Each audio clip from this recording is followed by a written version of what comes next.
My name is No. I am very excited to meet you.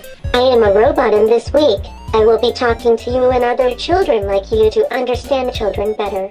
I will be asking you a few questions, showing you a few pictures, and we are just going to chat about them. This is not a test or assessment to pass or fail. It is just a chat to find out about you. Is that okay? Please press the orange part of my right twist for yes. Otherwise, press the orange part of my left twist for no, and I can call Nida to explain again. Hi, I am Nida Itrat Abbasi, and I use the Now robot for the assessment of mental well-being in children. Before the start of the entire interaction, we get the child comfortable with the robot in the interaction room. So there are two rooms that are located adjacent to each other. In the interaction room contains the child and the robot. That's separated with a one-way screen with the control room where we're present along with the parents, and they can monitor the entire interaction. We don't really describe the entire session because we hope that the robot can do that, but we do describe the conditions related to the interaction, telling the child that if at all they would like to stop the interaction, they can at any point of time. If they would like to skip certain parts of it, that's also allowed.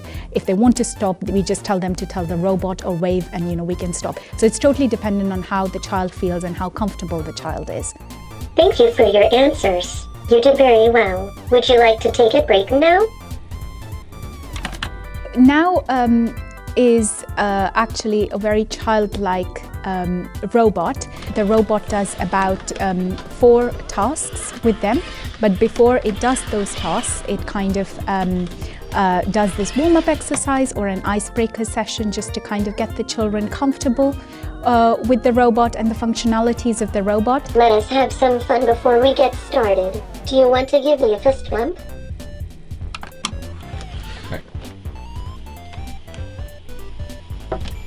Then it moves on to task 1, which is it asks the children to recall one recent happy memory and one recent sad memory. Maybe something or somebody made you upset? Can you tell me about it? Task 2 is basically, it does this established psychological questionnaire called as the Short Moods and Feelings Questionnaire. I am going to make some statements about you, but I do not know whether they are true, or sometimes true or are not true. Please respond with how you might have felt mostly over the past 2 weeks.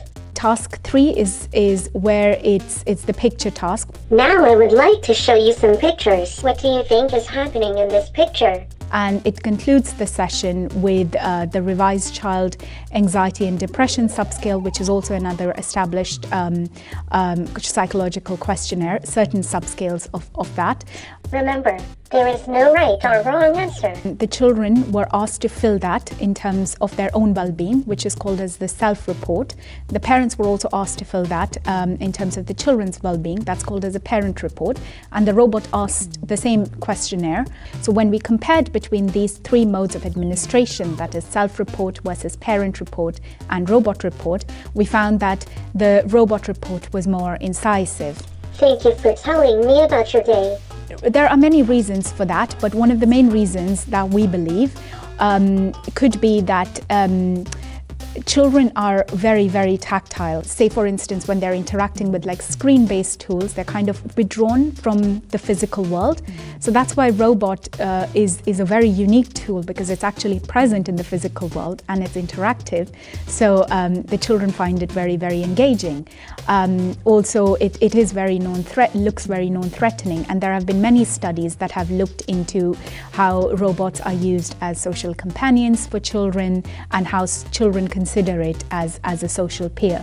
And we believe this could be a contributing factor to why we got these kind of findings. I'm actually an engineering major, both in my bachelor's and in my master's. During my master's, I worked on understanding, it was more signal processing and understanding how the brain activity changes during long monotonous tasks. In my case, it was driving on a long mundane road and using haptics as an enhancement strategy. When I came here, this was a very, very exciting project. There was never a dull moment, and I often tell people that are very close to me that we should be more like children and have that innocence and that inquisitiveness is just really interesting and amazing to watch. We hope that the robots are available in places like schools so that early identification is possible. We do not hope to replace any psychologists, mental health professionals or clinicians, because their expertise far surpasses anything that a robot can do or will be able to do. But we hope that they could use that as a tool for early identification. Nope.